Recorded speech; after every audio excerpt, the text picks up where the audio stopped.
नमस्कार दोस्तों, 2017 में अगर आपको याद हो पेटीएम के सीईओ और फाउंडर विजय शेखर शर्मा का ये वीडियो बड़ा वायरल गया था।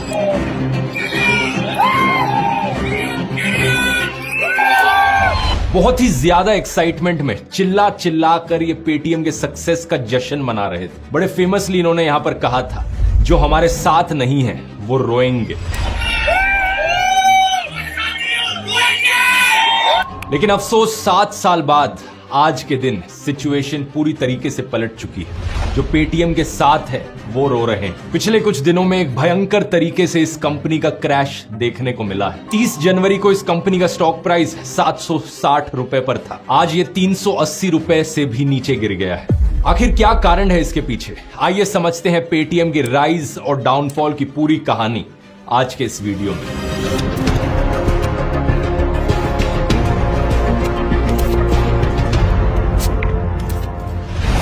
पेटीएम की शुरुआत हुई थी दोस्तों साल 2010 में, लेकिन शुरुआत में ये सिर्फ एक मोबाइल रिचार्जिंग का प्लेटफॉर्म हुआ करता था। एक ऐसी ऐप जिसके जरिए आप अपना फोन रिचार्ज कराते थे और लैंडलाइन बिल के पेमेंट्स भरते थे। कंपनी ने धीरे धीरे अपनी ऐप में और फीचर्स डाले। ये सिर्फ जनवरी 2014 में ही था कि पेटीएम वॉलेट लॉन्च हुआ, जिसके जरिए आप ऑनलाइन पे कर सकते थे पेटीएम का इस्तेमाल करके। 2015 तक आते आते मेट्रो के रिचार्जेस, इलेक्ट्रिसिटी, गैस और पानी की बिल की पेमेंट्स करना भी इससे पॉसिबल होने लगा। लेकिन सही मायनों में इस कंपनी की पॉपुलैरिटी में जंप सिर्फ 8 नवंबर 2016 के बाद से ही देखने को मिला।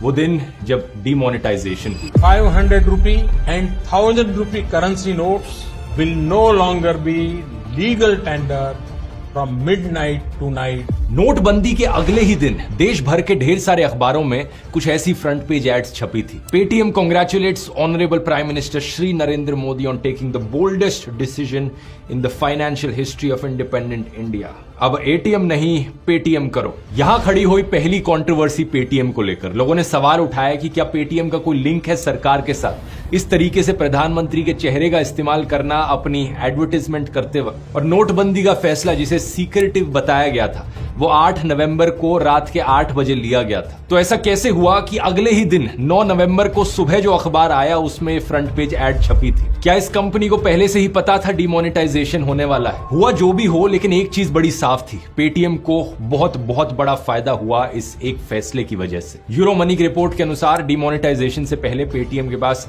125 मिलियन कस्टमर्स थे, लेकिन नोटबंदी के सिर्फ 3 महीने बाद पेटीएम के कस्टमर्स 185 मिलियन तक पहुंच चुके थे। इस कंपनी के सीईओ विजय शेखर शर्मा ने भी इस मौके को कैपिटलाइज करने में कोई कसर नहीं छोड़ी। पेटीएम ने 10,000 से ज्यादा एजेंट्स को हायर किया कि वो अपने क्यूआर कोड्स डिस्ट्रीब्यूट करें लोकल दुकानों पे और वेंडर्स के पास जाकर। हर शहर में दुकानदारों को एनकरेज किया गया कि सब के सब पेटीएम करो। कंपनी की ग्रोथ बहुत अच्छी चल रही थी, लेकिन इसी समय के अराउंड 2-3 और कंट्रोवर्सीज भी खड़ी होती। एक था पेटीएम का चाइनीज लिंक। साल 2015 में अलीबाबा नाम की एक चाइनीज कंपनी ने $680 मिलियन पेटीएम में इन्वेस्ट किए और 40% स्टेक पेटीएम कंपनी का इस चाइनीज कंपनी के हाथों में चला गया। अलीबाबा कंपनी के फाउंडर हैं जैक मा, और विजय ने इन्हें अपना हीरो भी बताया था। इन्होंने एक स्टेटमेंट दी थी फाइनेंशियल टाइम्स अखबार को, I became totally interested in China, Alibaba and Jack, all 3 things. हाल ही में इंडिया और चाइना के रिलेशंस की कहानी तो आप जानते ही हो। चाइना बार बार इंट्रूड किए जा रहा है इंडियन बॉर्डर के अंदर। 2017 में डोकलाम बॉर्डर स्टैंड ऑफ हुआ था। कई लोगों ने पेटीएम को क्रिटिसाइज किया था इस चीज को लेकर कि ये सामने से कंपनी बड़ा देशभक्त बनती है जब लोगों को कुछ बेचना हो, लेकिन पीछे से चाइनीज फंडिंग ले रखी है। इसी क्रिटिसिज्म के चलते चाइनीज का जो स्टेक था उसे कम किया गया कंपनी में। 2023 में करीब 10% स्टेक विजय ने खुद वापस अपने आप को ट्रांसफर कर लिया और चाइनीज स्टेक कंपनी में 13.5% के अराउंड है एज ऑफ नाउ। मई 2018 में अगली कंट्रोवर्सी उठी पेटीएम को लेकर, जब investigative news agency cobra post ने एक अंडरकवर ऑपरेशन किया। इनके अंडरकवर रिपोर्टर पेटीएम के वाइस प्रेसिडेंट अजय शेखर शर्मा से मिलने गए, जो कि विजय शेखर शर्मा के भाई हैं। और इस बातचीत में जब उनसे पूछा गया कि क्या आप हमारी पॉलिटिकल पार्टी का प्रोपेगेंडा फैलाओगे अपनी ऐप के जरिए, तो उन्होंने बड़े खुशी से एक्सेप्ट तो इसलिए वीडियोस वगैरह भी उसमें डल जाएंगे। मतलब बहुत सारी चीजें हैं, मैं आपको दूंगा मटेरियल। वो सब हम कर देंगे अगर मेरे से आरएसएस गएगा, क्योंकि आरएसएस तो हमारे ब्लड में है। उन्होंने ये भी कहा कि जब सरकार ने हमसे कुछ पेटीएम यूजर्स का डेटा मांगा था जम्मू एंड कश्मीर में जो स्टोन पेल्टिंग हो रही थी, तो हमने खुशी सरकार को दे दिया था। जो जेके में बंद हुए थे ना, जो पत्थर वाला, तो हमसे पर्सनली पीएम से फोन कहा गया था, हमें डेटा दे दो, लगता है पेटीएम नहीं बना? इस पर 6 साल पहले मैंने एक वीडियो बनाया था, अगर आपको याद हो, अगर आप इतने पुराने व्यूअर हो मेरे चैनल के। लेकिन इन सब कंट्रोवर्सीज से ज्यादा कुछ हुआ नहीं, कंपनी आगे बड़ी तेजी से ग्रो करती रही। वैसे जनरली भी कहा जाए, कई कंपनीज ऐसी हैं जिन्हें आपके डेटा की कोई परवाह नहीं होती, वो आपके डेटा को आगे बाकी कंपनीज को बेचती हैं। स्पेशली ऑनलाइन ये बहुत किया जाता है, आपके डेटा का इस्तेमाल करके आपका एक डिजिटल प्रोफाइल बनाया जाता है ताकि ऑनलाइन टारगेटेड एड्स आपको दिखाई जा सके। 2017 में पेटीएम ने पेटीएम पेमेंट्स बैंक लॉन्च किया। इन्होंने बैंकिंग सर्विसेज भी ऑफर करनी शुरू करी। पेमेंट्स बैंक कुछ मायनों में एक बैंक की तरह ही होता है, जहां पर आप अपना एक बैंक अकाउंट बना सकते हो, पैसे डिपॉजिट कर सकते हो, डेबिट कार्ड ले सकते हो। लेकिन एक नॉर्मल कमर्शियल बैंक की कंपैरिजन में कुछ बड़े इंपॉर्टेंट डिफरेंसेस होते हैं। Payments banks mostly digital services पर फोकस करते हैं, बहुत कम फिजिकल ब्रांचेस होती हैं पेमेंट्स बैंक्स की। और आरबीआई के रूल्स के अनुसार पेमेंट्स बैंक्स क्रेडिट कार्ड और लोन की सुविधाएं ऑफर नहीं कर सकते। जो नॉर्मल कमर्शियल बैंक्स होते हैं जैसे कि एचडीएफसी, एसबीआई, आईसीआईसीआई, उनमें कोई डिपॉजिट लिमिट नहीं होती।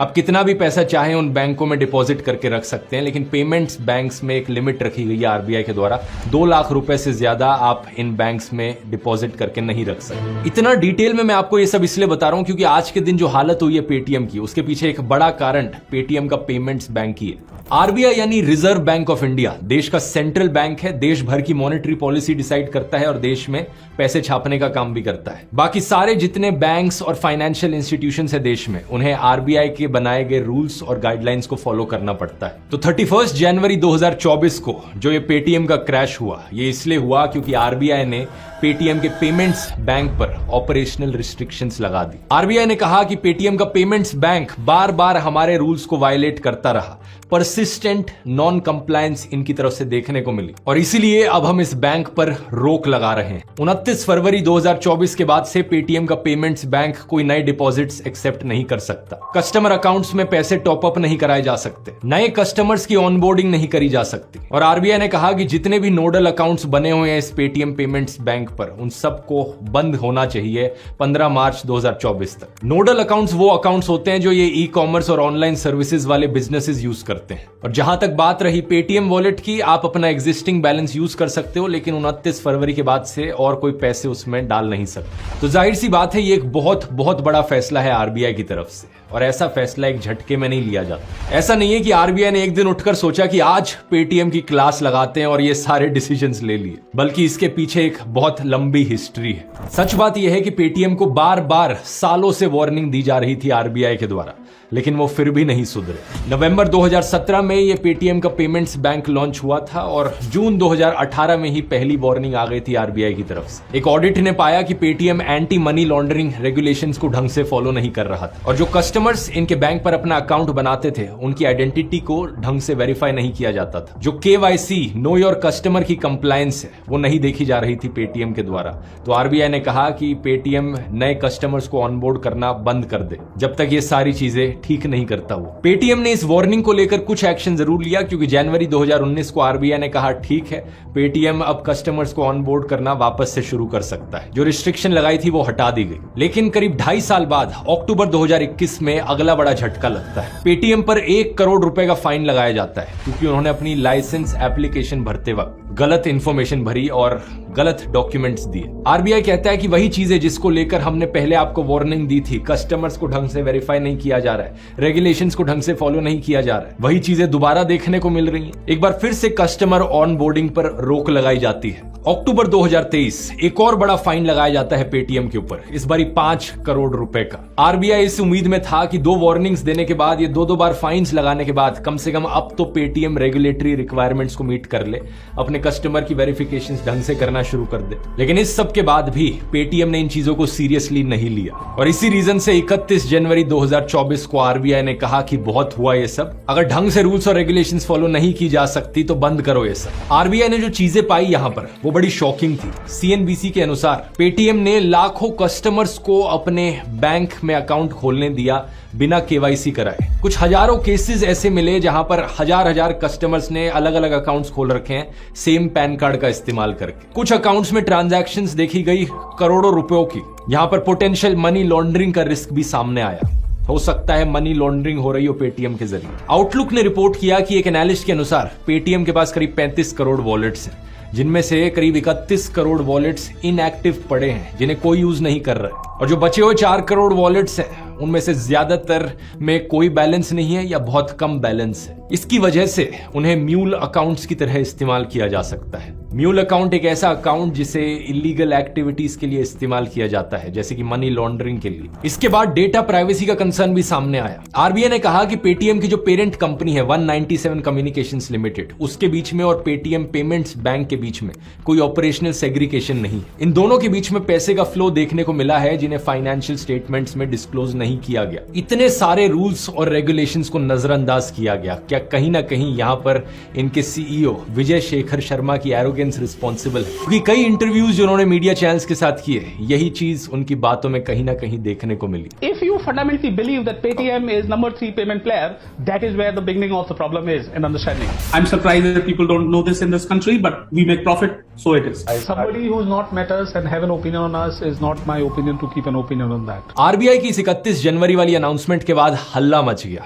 लोगों ने जो पैसे इन्वेस्ट किए थे पेटीएम में, उस पैसे को बाहर निकालना शुरू किया तो बड़ी तेजी से पेटीएम का स्टॉक क्रैश किया। लोगों को काम डाउन करने के लिए पेटीएम ने कई बार अपने सोशल मीडिया हैंडल्स पर पोस्ट किया कि कुछ नहीं बिगड़ा है यहाँ पर। 2 फरवरी को विजय शेखर शर्मा ने भी ये ट्वीट किया, to every Paytmer your favourite app is working, will keep working beyond 29 February as usual. For every challenge there is a solution and we are sincerely committed to serve our nation in full compliance. India will keep winning global accolades in payment innovation and inclusion in financial services. जैसा कि आप देख सकते हो, एक बारी फिर से देशभक्ति का यहाँ पर सहारा लिया गया। भाई हम कंपनी नहीं है यहाँ पर, हम तो देश की सेवा कर रहे हैं। बार बार इंडिया का नाम लेकर पेटीएम को पीछे छुपाया गया। एक कहावत मुझे याद आती है इससे, patriotism is the last refuge of a scoundrel. सुना होगा ना ये कोट आपने। मेरी राय में तो ऐसी सभी कंपनी से चौकन्ने होकर रहना चाहिए जो हद से ज्यादा देशभक्ति का सहारा लेती है। एक कुछ साल पहले फोन आया था फ्रीडम 251, जो फोन के पीछे इंडिया का झंडा छाप रखा है। वर्ल्ड्स चीपेस्ट फोन करके इसे बेचा गया था, लेकिन ये एक बहुत बड़ा स्कैम निकला। अगर किसी कंपनी के प्रोडक्ट और सर्विसेज में खुद में वैल्यू होती है तो वो उस वैल्यू के नाम पर उन चीजों को बेचती है, लेकिन अगर अपने प्रोडक्ट या सर्विस के बारे में कुछ ज्यादा कहने को नहीं है तो होता है कि देशभक्ति का सहारा लिया जाता है। भाई हमारा प्रोडक्ट इसलिए खरीदो क्योंकि हम इंडियन हैं, हमारी इंडियन कंपनी है, इसलिए आपको हमारा प्रोडक्ट खरीदना चाहिए। एनीवेज पेटीएम पर वापस आए तो सवाल ये उठता है कि आगे क्या होगा।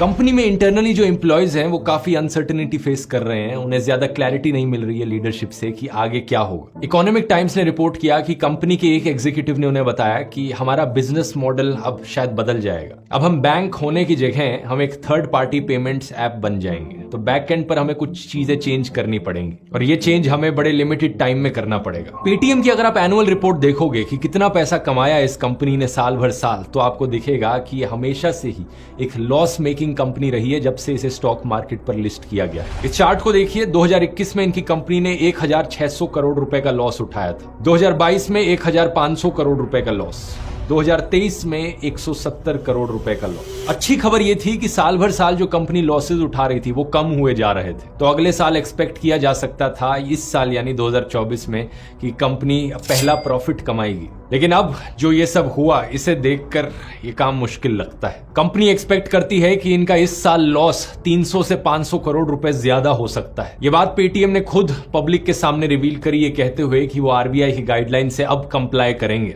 लेकिन इनकी ये अनाउंसमेंट के बाद कंपनी का स्टॉक प्राइस और नीचे गिर गया। What is the path to profitability, Vijay? What is by when will Paytm make money? Make more money by making more money. By making more money. Vijay Shekhar Sharma को थोड़े और बेहतर जवाब ढूंढने होंगे इन सवालों के, अगर उन्हें लोगों को कन्विंस करना है तो। एक्चुअली में लोगों को कन्विंस करना यही सबसे बड़ा चैलेंज रहेगा पेटीएम के सामने। आम जनता अपनी कंपनी की चॉइस को लेकर काफी पिकी होती है और ट्रस्ट यहाँ पर एक बहुत बड़ा रोल प्ले करता है। लोग एक बार अपनी टूथपेस्ट चूज कर लेते हैं कि मैं तो इसी टूथपेस्ट को हमेशा इसी कंपनी की टूथपेस्ट को इस्तेमाल करूंगा, वो भी आसानी से बदलते नहीं है। तो यहाँ पर तो एक पूरा का पूरा बैंक बदलने को कहा जा रहा है। कस्टमर्स को वापस लाना आसान काम नहीं होगा पेटीएम के लिए। लेकिन कस्टमर्स को कन्विंस करना तो बात की बात है, पहले पेटीएम को आरबीआई को कन्विंस करना होगा, वो भी कोई आसान काम नहीं। लेकिन एक उम्मीद की किरण, बच निकलने का रास्ता यहां पर शायद ये हो सकता है कि कोई दूसरी कंपनी आकर पेटीएम के वॉलेट बिजनेस को खरीद ले। बिजनेस स्टैंडर्ड की एक रिपोर्ट सजेस्ट करती है कि एचडीएफसी बैंक और जियो फाइनेंशियल सर्विसेज शायद यहां पर आकर ये काम करेंगे। लेकिन जियो ने इस स्पेक्यूलेशन को डिनाई किया है, ये कहते हुए कि उनका ये करने का कोई इरादा नहीं है। और वैसे भी ऐसी सेल करने से पहले